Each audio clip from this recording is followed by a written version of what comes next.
হয়েছিল তখন হচ্ছে আমাদের যে আমার অ্যাপ্লাই ফেরদৌস স্যার আমাকে আমার পাশাপাশি বাসা।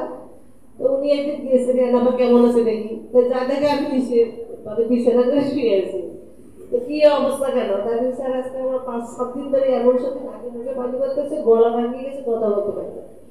পরে উনি বললো যে আপা একটা কথা বলবো, আমাদের ওপোনেন্টে একটা তুলসী ড্রপ আছে, এই ড্রপটা ভালো কাজ করবে। আমি বলছি ভাই কিসের কোন কোম্পানি, এরকম একটা ওনার সাথে অতটা দিলাম না।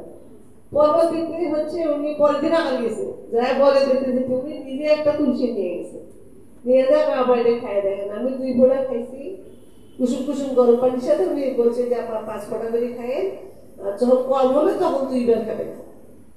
সত্যি কথা, আমি পরে আমার কুসুম কুসুম গরম পানি ওখানে পাশে করি একটা মগে করে নিয়ে এসলাম, নিয়ে এসে আমার 5 ফোঁটা খাওয়াই দিল। উনি বসেই আছে।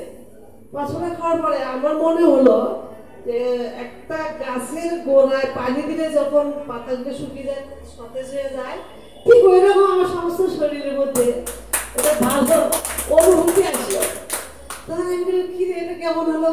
আমার হাত পাও ভালো হলো, আমার শুয়ে থাকতে ভালো লাগতেছে না, আমার ব্রেনের মানে মাথার মধ্যে যে ব্যথা ব্যথা ছিল, সাধারণত সত্যি ছিল কিন্তু নাকের মধ্যে কামড়ায় সুরসুর করে এবারে ওগুলো কমে গেল। কমে যাওয়ার পরে আমি বললাম ভাই এটা কি খাওয়ালেন? এটা হচ্ছে ইন্ডিয়ান এক কোম্পানি, আমি এত কিছু জানতাম না। তখন বলে ঠিক আছে, আমি দাম কত কাছে 520 টাকা, আমি সাথে সাথে 520 টাকা দিয়ে দিলাম। দেওয়ার পরে উনি আমার পরের দিন গেল, আমাদের একটা ওখানে ইয়ে করার সুযোগ আছে, একদিন আপনি আসেন আমাদের অফিসে। আমি বলছি ভাই আর একটু সুস্থ হই, যেন ওখানে যাই 2-1 ঘন্টা বসতে পারি, কথা বলতে পারি। পরে আমি 3 দিন পরে আবার আসলাম। 3 দিন পর আসার পরে আমার হচ্ছে একটু পায়খানার সমস্যা ছিল। তখন হলো আমি সালেমের কাছে আমাকে বসাইলো, ফেরদৌস ভাই সালেমের কাছে বসালো। সালেম স্যার তখন আমাকে সবকিছু জিজ্ঞেস করলো। আমি বলছি ভাই সবই ঠিক আছে, প্রস্রাব পায়খানার একটু সমস্যা হয়, মাঝে মাঝে প্রস্রাব লাল হয় এবং হচ্ছে পরিমাণে কম হয়। তখন উনি আমার ফার্স্টে রেড অ্যালোভেরা দিল। রেড অ্যালোভেরা দিল, আমার রেড অ্যালোভেরা এখানে খাওয়াইছে। খাওয়ানোর সাথে সাথে রান্না ভাই আমার ভিডিও করছে, আমি এর মধ্যে মগের মধ্যে দিয়ে খাইতেছি। এখানে খাওয়ার 15 মিনিটের মধ্যে আমার পায়খানা খোলার সময় দেয় রে ভাই, এত পায়খানা বের হয়ে গেছে, আমি দৌড়ে গেছি। এত ভালো কাজ করে রেড অ্যালোভেরা। আমি বললাম তো কোনটা থেকে কোনটার কথা বলবো। যে রেড অ্যালোভেরা খাওয়ার একবার আমি এখানে খাইছি, রাত্রে ভালো লাগে নাই, রাত্রে আমার পায়খানা 3-4 পায়খানা হয়ে গেল ক্লিয়ার। পরের দিন ফির আমার সকালবেলা স্যারের কাছে ফোন করলো, স্যার কালকে একবার খাইলাম তাই তো টিকতে পারি না, আজকে খাবো কিনা? হ্যাঁ তুমি কুসুম কুসুম গরম পানির সাথে আমার 15 মিনিট পরে গেলাম খাও। 15 মিনিট পরিমাণ খেলাম। খাওয়ার পরে একবার খাইলে আমার 2 বার খাওয়া লাগে না, একবার খাইলে আমার অবস্থা খারাপ। এরপরে আমার পায়খানাটা মোটামুটি ক্লিয়ার হয়ে গেল সবকিছু। আমার হচ্ছে ওই কিডনির সমস্যা হতে পারে, এটা আমি মনে মনে সালের সাথে আবার আমি আলোচনা করলাম কয়েকদিন পর যে স্যার আমার পায়খানা ক্লিয়ার হলো, কিন্তু প্রস্রাব তো আমার পরিমাণে কমে যায় এবং লাল হয়। তখন উনি আমাকে অ্যাডভান্স কিডনি কেয়ার 2টা দিল, একটা ক্যাপসুল আর একটা ওই লোকের।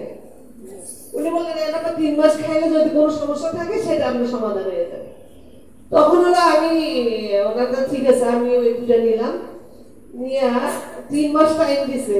17 দিনের দিন আমার অবস্থা খারাপ, মানে এত খারাপ।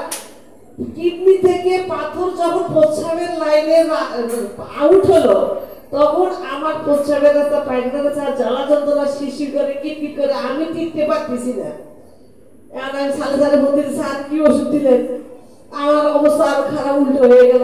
এই উল্টো হয় নাই, তোমার ভাগ্য ভালো, কিডনিতে পাথর ছিল ওটা আউট হয়ে গেছে। আমি কতক্ষণ লাগতে পারে? 5-6 ঘন্টা লাগে। আমি আমার জান যাইতেছে, 5-6 ঘন্টা আমি কেমনে থাকবো? পরে উনি প্রস্রাবের চাপ, প্রস্রাব হচ্ছে না, ও পানি বেশি করে খাও, পানি বেশি করে খাইলে ভিতরে একটা চাপ দিবে, চাপ দিলে ওটা বের হয়ে যাবে। আমি বলছি স্যার আপনার পানি খাইতে খাইতে পেট ফুলে গেছে, প্রস্রাব হইতেছে না, খাইতে থাকো। তারপরে এখন হচ্ছে উনি একটা ব্রেন দিয়ে আমাকে কথা বলছে যে একটা প্রস্রাব যদি করো তাহলে তুমি প্যালেনে করবা না, বাহিরে করবা, তাহলে কিডনির পাথর তুলতেছে একটা পর যাই হোক দেখতে পাবা। তখন আমি হলো 5-6 ঘন্টা যাওয়ার পরে আমি একটু ঘুমিয়ে পড়ছিলাম রাত 3টার পরে। ঘুম থেকে উঠিয়ে আমি নিজে প্রস্রাব করলাম। করার সাথে ঠিক মরা মাছির মতো 3টা এত বড় বড় পাথর পড়ে গেছে। আমার প্রসাব যে ছুটছে এত বন্ধ হয় না, মানে রাস্তা ক্লিয়ার। আমি পরে পানি খরচ করার পরে আমি হলো ওই একটা টিস্যু পেপার দিয়ে ওই 3টা পাথর লাগিয়ে দিয়েছি। অনেকে দেখছে, আমার ওখানে যারা গেছিল ছাড়া ওরা দেখছে, এখনো লাগিয়ে দিয়েছি আমি। এই অপোনেন্টের প্রোডাক্ট যে এত কথা বলে সেটা ইউজ না করলে কেউ বুঝতে পারবে না, কোনোটা থেকে কোনোটা কম না। আমি এই যে আজকে 7 দিন ধরে সুপারের যে আজমা এটা খাওয়ার পরে আমি রাত দিনে এত এত এত কফ করতেছে, আমি কাশি শেষ করতে পারতেছি না, এত ভালো কাজ করে। বুঝছে কোনটা থেকে কোনটাতে আমি নাম বলবো। জীবন ধরুন খায় তো আমার একেবারে মনে করেন ঘুম হতো না, বুকে ব্যথা করতো, আমাকে এটা ছাড়ে দিল। এখন আমার মোটামুটি ঘুম ভালো হয়, বুকের ব্যথাটা কমছে, মাথার মধ্যে ব্যথা ছিল সেই ব্যথাটাও কমছে। তাহলে কোনটা ধুয়ে আমি কোনটার কথা বলবো? পিঠে গোল খায় আমার মা শরীর ধরে হাঁটতো, আমি কিছু মা আমি 11 দিনের দিন আপনার শরীর সরাবো। আমার মা পিঠে গোল খায় 11 দিনের দিন শরীর ফেলাইছে। এই জন্য অপোনেন্টকে সবসময় অন্তর থেকে আমি স্বাগত জানাই এবং তাদেরকে আমি প্রশংসা করি। এবং আমাদের মধ্যে রাকিব স্যার ভালো জিনিস একটা আনছে, আমাদের অজানা তথ্যগুলো আমরা জানতে পারতেছি। এখানে প্রত্যেকটি ওষুধে ভালো কাজ করে।